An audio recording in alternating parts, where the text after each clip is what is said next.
નમસ્કાર ખેડૂત ભાઈઓ, હાલ અત્યારે સોશિયલ મીડિયામાં રાજુભાઈ કરપડા વિશે એક પોસ્ટ વાયરલ થઈ રહી છે અને તેમાં લખવામાં આવેલ છે કે રાજુભાઈ કરપડા ભાજપ જોઈન કરેલી છે. તો આ સોશિયલ મીડિયામાં જે પોસ્ટ ચાલી રહી છે તેમાં મેં પણ જોયું અને બધા તમે લોકોએ પણ જોયું હોય છે કે રાજુભાઈ કરપડા ભાજપ જોઈન કરશે.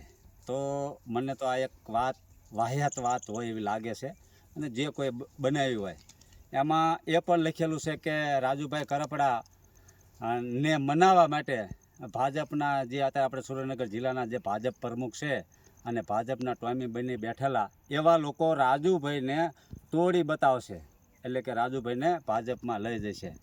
તો હું તમને કહું છું કે રાજુભાઈ તો શું, પણ રાજુભાઈના કાર્યકર્તાને તેમનો તોડી શકો.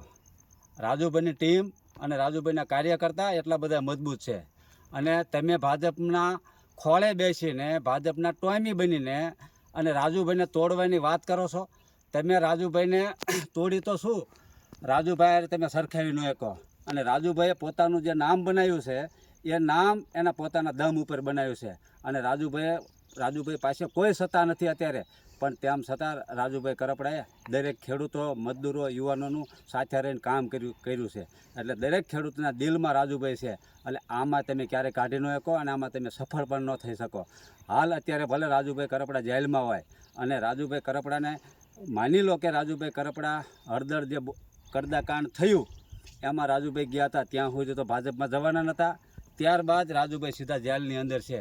છેલ્લા 3 મહિના થવા આવ્યા અને 3 મહિનાની અંદર જેલની અંદર કોઈને મળવા દેવામાં નથી આવ્યા. તો તમે આ વાત કેવી રીતે બનાવી? આ વાત કોઈને હજમ ન થાય એવી વાત બનાવી અને સોશિયલ મીડિયામાં એક છાપાનું કટિંગ બનાવી અને તમે વાયરલ કરી. એટલે તમારું મતલબ ઈરાદો એ છે કે રાજુભાઈના કાર્યકર્તાને અમે તોડી બતાવી. ના, આ તમે સપનું વિચારવાનું બંધ કરો અને આના વિશે રાજુભાઈ તો શું, રાજુભાઈના કાર્યકર્તાને તમે નહીં તોડી શકો. રાજુભાઈની ટીમ અને રાજુભાઈનું જે મનોબળ છે, એટલે તમે તમારી જાતને રાજુભાઈ હરખાવાનું બંધ કરો. તમારી ક્યાં હેસિયત હતી અને રાજુભાઈની ક્યાં હેસિયત છે, રાજુભાઈ હરખાવાનું બંધ કરો. તમે તો હું પણ તમારો આખો દિલ્હીથી આવે ને તોય રાજુભાઈ ન તોડી શકે, આ વિશ્વાસ અમને છે. એટલે આવી ખોટી વાતો બંધ કરો અને જે કરતા હોય કરી ખાઓ. ભાજપના ટોમી બન્યા હોય કે ભાજપના ગુલામો બન્યા હોય તો બનીને બેહો અને તમારા રોટલા શેકો. એટલે રાજુભાઈ હરખાવાનું બંધ કરો, આ વિનંતી છે મારી. અને ખાસ ધ્યાન રાખે, રાજુભાઈ જેથી બહાર આવશે ને ત્યારે સિંહ ગર્જના થવાની જ છે.